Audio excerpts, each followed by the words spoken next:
Ang sinasabi ng Biblia, sa lahat ng tumatanggap, tumatalima, nakikinig, sumusunod, John chapter 1 verse 12, ay siyang binigyan ko ng kapangyarihan, authority, na magiging anak ng Diyos.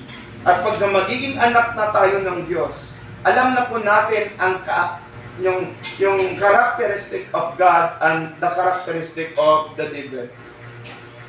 Pilitin na natin na humiwalay doon sa kadiliman sapagkat alam na natin ang salita ng Panginoon. Kaya sinasabi ko kanina, pagka hindi mo alam na bawal magmura, ay nagmumura tayo. That's the expressions of our anger. The expression sometimes, yung iba, the expressions of their happiness ay pagmumura pa din.